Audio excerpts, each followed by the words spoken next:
Good morning students. आज की video में हम सामाजिक परिवर्तन विषय पर बात करेंगे। सामाजिक परिवर्तन सामाजिक ढांचे तथा प्रकारों में होने वाले परिवर्तन को सामाजिक परिवर्तन कहते हैं।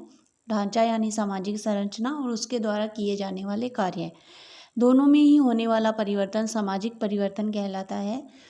मैकआवर एंड पेज ने सामाजिक परिवर्तन को परिभाषित करते हुए कहा था कि सामाजिक संबंधों में होने वाले परिवर्तन को सामाजिक परिवर्तन कहा जाता है। जॉनसन के अनुसार सामाजिक परिवर्तन का अर्थ संरचनात्मक परिवर्तन से है, यानी कि सिर्फ संरचना में अगर परिवर्तन होता है तो वो सामाजिक परिवर्तन है जॉनसन के अनुसार। किंग्सले डेविस का तात्पर्य था सामाजिक परिवर्तन से कि सामाजिक संगठन अर्थात समाज की संरचना और समाज के प्रकारों में होने वाले परिवर्तन को सामाजिक परिवर्तन कहा जाता है।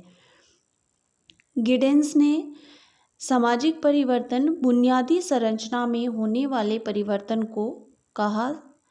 जिजले ने सामाजिक परिवर्तन के 3 मुख्य तत्व बताए थे: सामाजिक संरचना में परिवर्तन, संस्कृति में परिवर्तन, परिवर्तन के कारक। विभिन्न विद्वानों ने सामाजिक परिवर्तन की जो परिभाषा दी है या अपने विचार रखे हैं कि किसे सामाजिक परिवर्तन कहा जाएगा, उसके आधार पर कुछ विशेषताएं हैं सामाजिक परिवर्तन की, उसको जानते हैं हम।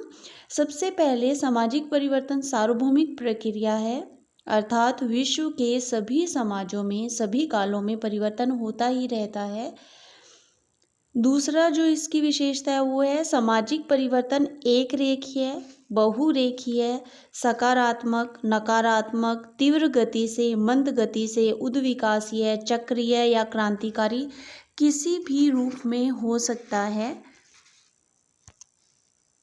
नेक्स्ट जो विशेषता है वो है कि यह समाज का अनिवार्य तथा स्वाभाविक नियम है। ऐसा नहीं है कि हम ये कहें कि आज सामाजिक परिवर्तन यहाँ आकर रुक जाएगा या यहाँ से शुरू होगा। सामाजिक परिवर्तन निरंतर चलता ही रहता है और स्वाभाविक है, सभी जगह विद्यमान रहता है। सामुदायिक परिवर्तन अर्थात समाज के व्यापक समूह में होने वाले परिवर्तन ही वस्तुतः सामाजिक परिवर्तन कहलाते हैं, अर्थात इसका संबंध व्यक्ति विशेष या किसी समूह विशेष तक नहीं होता है, बल्कि एक बड़े व्यापक रूप से होने वाला समाज में परिवर्तन ही सामाजिक परिवर्तन कहा जाता है। किसी छोटे से भाग में अगर कोई परिवर्तन हो रहा है तो वो परिवर्तन की कैटेगरी में नहीं आता है। सामाजिक परिवर्तन की कोई निश्चित भविष्यवाणी नहीं की जा सकती है कि परिवर्तन कितना होगा, किस रूप में होगा, तो इसकी भविष्यवाणी करना संभव नहीं है। नेक्स्ट है कि सामाजिक परिवर्तन कई कारकों के कारण होता है, कोई एक कारण इसके पीछे जिम्मेदार नहीं होता है। एक ही कारक का प्रभाव अलग अलग समाजों में अलग अलग भी हो सकता है। ऐसा नहीं है कि कोई कारण शिक्षा का प्रभाव भारत में जो हो रहा है वो सभी जगह वैसा ही प्रभाव पड़ेगा दूसरे देशों में, ऐसा नहीं है। जो परिवर्तन हो रहा है उसके पीछे जो कारक है वो सभी समाजों में उन कारकों का प्रभाव अलग अलग होता है, एक जैसा नहीं होता है। सामाजिक परिवर्तन की गति असमान, सापेक्षिक, तुलनात्मक होती है, यानी समाज की विभिन्न इकाइयों में परिवर्तन समान गति में नहीं होता। जिस तरह से किसी कारक का प्रभाव सभी समाजों पर समान नहीं पड़ता है, समान सामाजिक परिवर्तन नहीं होता है, उसी तरह से एक ही समाज की विभिन्न इकाइयाँ जो होती है उस पर भी समान प्रभाव नहीं पड़ता है।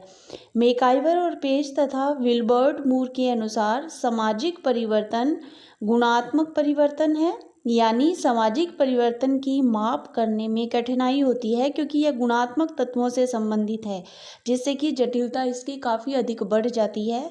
ये गुणात्मक परिवर्तन है। नेक्स्ट विशेषता है कि सामाजिक परिवर्तन स्वतः भी होता है और नियोजित भी हो सकता है, जैसे कि वर्तमान समय में विभिन्न नियोजित परिवर्तन का महत्व बढ़ रहा है। योजनाएं बनाकर समाज के किसी विशेष वर्ग में परिवर्तन लाने के लिए, जैसे शिक्षा का प्रसार करने के लिए, बाल विवाह रोकने के लिए या फिर अंतर्जातीय विवाहों को बढ़ावा देने के लिए, तो नियोजित परिवर्तन भी हो सकता है। वैसे परिवर्तन स्वतः होता है, लेकिन वर्तमान समय में नियोजित परिवर्तन भी हो रहे हैं। सामाजिक परिवर्तन वर्तमान समय में अधिक तीव्र गति से होता है।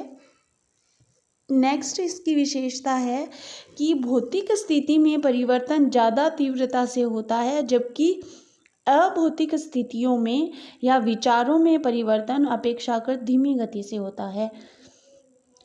नेक्स्ट जो विशेषता है वो है पुनरुत्थान या संकट के समय सामाजिक परिवर्तन की गति अति तीव्र हो जाती है, यानी तीव्र गति से परिवर्तन होता है संकट के समय या पुनरुत्थान अगर हो रहा है उस समय। लास्ट जो विशेषता है वो है कि सामाजिक परिवर्तन आकस्मिक, सतत, निरंतर, अनिरंतर सभी तरह से होता है। ये सामाजिक परिवर्तन की विशेषता थी, जिसमें हमने जाना कि सामाजिक परिवर्तन की प्रकृति कैसी है। नेक्स्ट जो इसमें हम पढ़ेंगे वो है कि सामाजिक परिवर्तन के प्रतिमान क्या क्या हैं। विभिन्न विद्वानों ने इसे भी अपने अपने तरीके से डिफाइन किया है कि सामाजिक परिवर्तन के क्या प्रतिमान हो सकते हैं, जिसमें हम सबसे पहले मेकायर व पेज ने जो 3 प्रतिमान बताए हैं उनको जानते हैं। सामाजिक परिवर्तन मेकायर एंड पेज के अनुसार रेखीय, उतार चढ़ाव, तरंगीय प्रतिमान 3 तरीके से होता है, जिसमें सबसे पहले रेखीय परिवर्तन है।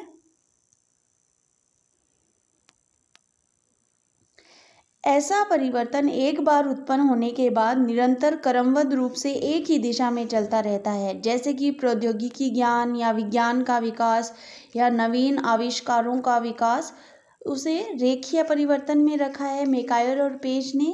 दूसरा उन्होंने बोला उतार चढ़ाव का परिवर्तन, यानी एक ऐसा परिवर्तन जिसमें परिवर्तन की प्रवृत्ति ऊपर से नीचे तथा नीचे से ऊपर जाने की होती है, जिसमें कुछ समय तक तो परिवर्तन प्रगति समृद्धि की ओर होता है, जबकि इसके बाद इसकी दिशा अवनति या ह्रास की ओर मुड़ जाती है, जैसे कि जनसंख्या में परिवर्तन, आर्थिक क्रियाओं से संबंधित परिवर्तन उतार चढ़ाव का रहता है। कभी इसमें गति आ जाती है, कभी इसमें ह्रास भी होता है। शेयर बाजार में जो परिवर्तन होते हैं, तो ये सब परिवर्तन उतार चढ़ाव के परिवर्तन में इनको रखा जाता है। लास्ट जो मेकायर और पेज ने बताया वो था तरंगीय परिवर्तन। ऐसा परिवर्तन जिसमें प्रगति और ह्रास के बारे में निश्चित रूप से कहा ही नहीं जा सकता, क्योंकि ऐसा परिवर्तन सामान्यतः मनोवृत्ति या विचारों से संबंधित होता है, और विचारों और मनोवृत्ति से जो परिवर्तन होते हैं उनमें ये नहीं कहा जा सकता कि ये इसमें प्रगति हुई है या इसमें ह्रास हुआ है।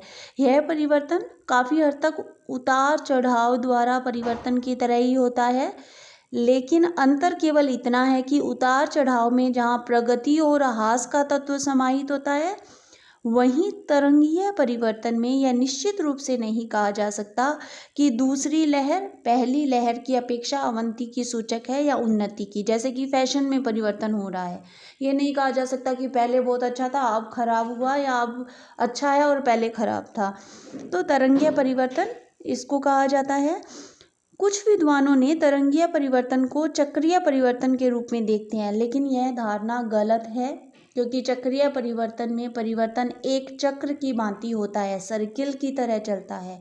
पहले जिस स्थिति में परिवर्तन शुरू होता है, परिवर्तन की गति गोलाकार रूप में आगे बढ़ते हुए पुनः उसी स्थान पर पहुंच जाती है जहां से वो शुरू हुई थी, और चक्र जो सर्किल होता है उसमें और तरंग जो होती है उसमें अंतर होता है, वो उसको एक नहीं कहा जा सकता है।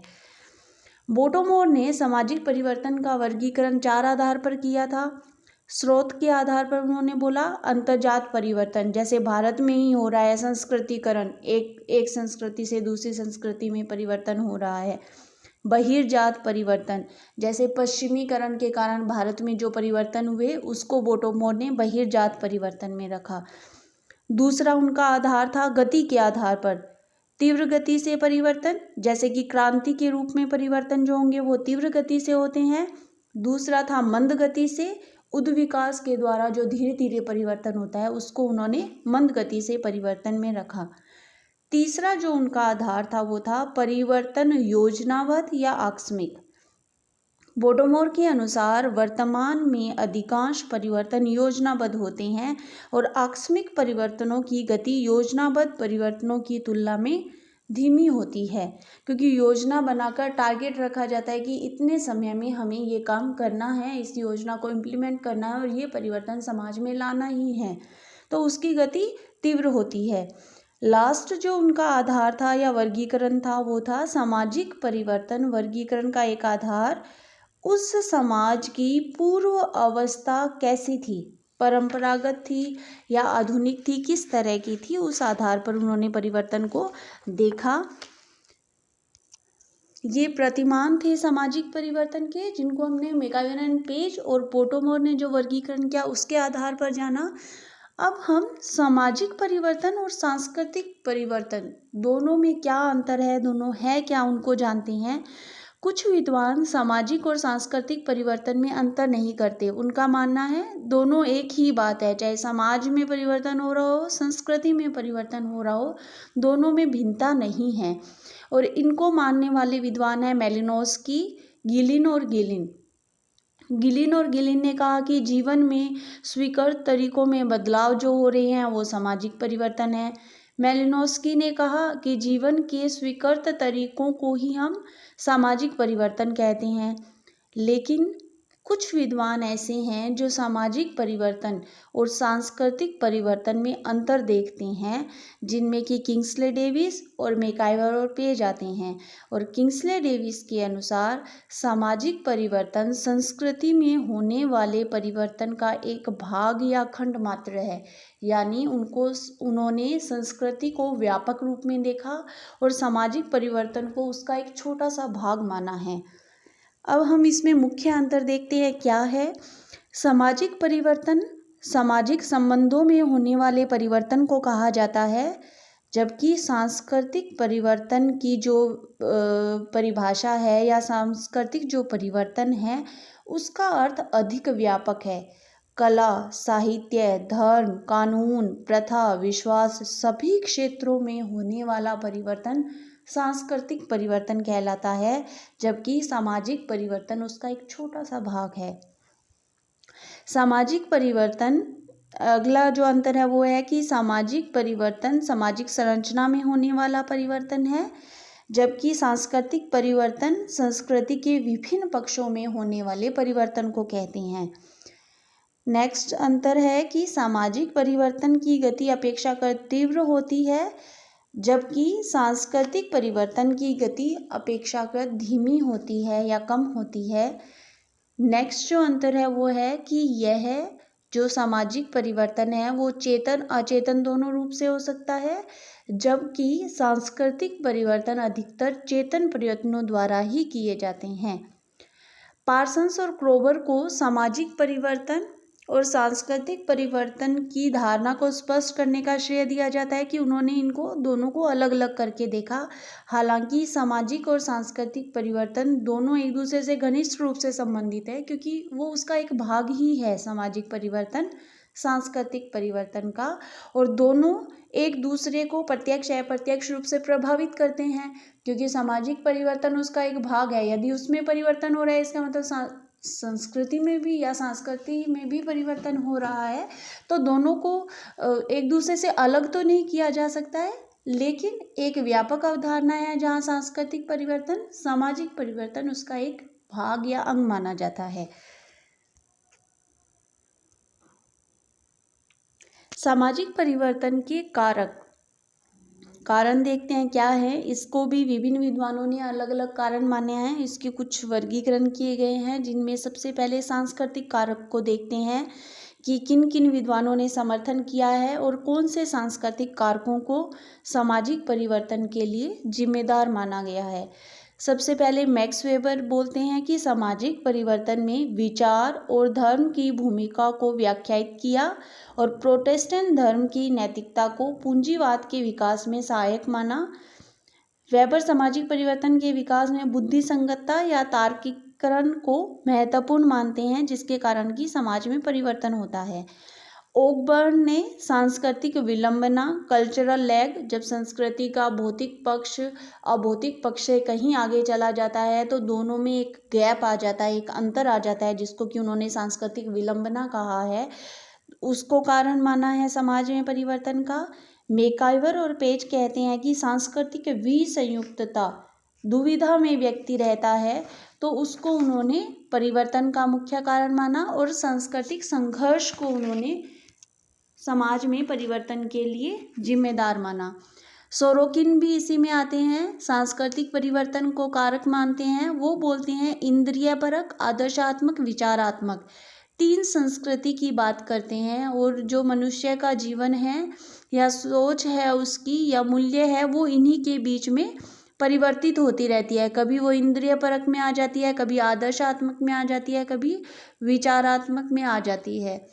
सोरोकिन को सांस्कृतिक निर्धारणवाद होने का आरोप भी लगाया जाता है कि उन्होंने सिर्फ सांस्कृतिक कारकों को ही महत्वपूर्ण माना समाज में परिवर्तन के लिए। सांस्कृतिक प्रसारवादी हैं जो कारक मानते हैं समाज में परिवर्तन के, उनमें विस्लर, पेरी, ग्रेबनर, स्मिथ, क्रोबर, एंकरमैन ये सब हैं जिन्होंने संस्कृति को कारक माना है समाज में परिवर्तन के लिए। दूसरा आधार है आर्थिक या प्रौद्योगिकी कारक जो कि समाज में परिवर्तन लाते हैं और इनको भी समर्थन देने वाले विद्वान हैं, जिसमें सबसे पहले मार्क्स है। मार्क्स कहते हैं कि आर्थिक कारकों में परिवर्तन होगा तो समाज के सभी भागों में परिवर्तन होगा, उन्हें आर्थिक निर्धारणवादी माना जाता है। ओकबर्न आते हैं, इन्होंने रेडियो के आविष्कार के माध्यम से समाज में 150 परिवर्तन की बात कही है, 150 परिवर्तनों की इन्होंने व्याख्या की है। वेवलेन को प्रौद्योगिकी निर्धारणवादी माना जाता है कि प्रौद्योगिकी में परिवर्तन होता है तो समाज के सभी भागों में परिवर्तन होता है और ये समाज में परिवर्तन लाने के लिए महत्वपूर्ण कारक है। मेकाइवर की बात करते हैं तो कुछ विद्वान मेकाइवर को भी प्रौद्योगिकी निर्धारणवादी मानते हैं। पार्सन्स, विलियम गुडे आदि औद्योगिकरण का परिवार पर होने वाले प्रभाव को देखते हैं, यानी प्रौद्योगिकी किस तरह से समाज में या उद्योग जो है वो समाज में परिवर्तन ला रहे हैं, परिवार में परिवर्तन ला रहे हैं। जॉनसन प्रतिस्पर्धा का एक आधारभूत कारक है मानते हैं जिससे कि विभिन्न प्रकार के सामाजिक परिवर्तन उत्पन्न हो रहे हैं। इस तरह से मार्क्स, ओकबर्न, वेवलेन, मेकाइवर, पार्सन्स, विलियम गुडे, जॉनसन ये सब विद्वान मानते हैं कि जब आर्थिक कारकों में परिवर्तन होता है तो उससे ही समाज में परिवर्तन आते हैं बहुत सारे और उनका वो अध्ययन करते हैं। तीसरा जो मुख्य कारण है वो जनसंख्यात्मक कारक है। इसमें दुर्खीम आते हैं, भौतिक घनत्व, नैतिक घनत्व की बात करते हैं कि भौतिक घनत्व होता है और नैतिक घनत्व बढ़ता है तो समाज में परिवर्तन आता है। सेकंड जो इसमें है पार्सन्स है। पार्सन्स समाज में होने वाले परिवर्तन के संदर्भ में जनसंख्यात्मक को महत्वपूर्ण कारक के रूप में देखते हैं। इससे आगे है शिक्षा, शैक्षिक कारक भी है जो सामाजिक परिवर्तन लाते हैं। इसके समर्थन में जो विद्वान है वो सोरोकिन, पाउले फ्रेडे है। सोरोकिन कहते हैं कि शिक्षा संस्थाओं को, जो शिक्षण संस्थाएं हैं, सामाजिक उन्नायक मानते हैं, यानी कि वो समाज में महत्वपूर्ण परिवर्तन लाते हैं या उन्हीं के द्वारा समाज में परिवर्तन होता है। दूसरे पाउलो फ्रेडे है, कल्चर ऑफ साइलेंस, मौन संस्कृति उन्होंने अवधारणा दी। उन्होंने कहा कि तृतीय विश्व के देशों में ये कमजोर या दलित वर्गों में शिक्षा व्यवस्था का अध्ययन कर कहते हैं कि यहाँ गरीबों को शिक्षा ही नहीं दी जाती, जिससे उनके बीच मौन संस्कृति विकसित हो जाती है, वो कुछ बोल ही नहीं पाते हैं। यानी वो शिक्षा को एक महत्वपूर्ण कारक मानते हैं जो किसी भी समाज में परिवर्तन लाने के लिए जिम्मेदार होती है। नेक्स्ट जो है भौगोलिक कारक। भौगोलिक कारक से कैसे परिवर्तन होते हैं? प्लेटो कहते हैं कि भूकंप, बाढ़ आदि आने पर क्या होता है, समाज में परिवर्तन दिखाई देता है, भौगोलिक कारक हैं ये। लिपले कहते हैं कि औद्योगिक कारक को विवाह के प्रकारों से इन्होंने जोड़कर देखा है। उनका कहना है कि जहाँ जीविका सरलता से उपलब्ध होती है वहाँ बहुपत्नी प्रथा का प्रचलन है, जहाँ जीविका कठिनाई से मिलती है वहाँ एक विवाह देखने को मिलता है। यानी इन्होंने जनसंख्यात्मक कारकों को समाज में परिवर्तन का महत्वपूर्ण कारक माना।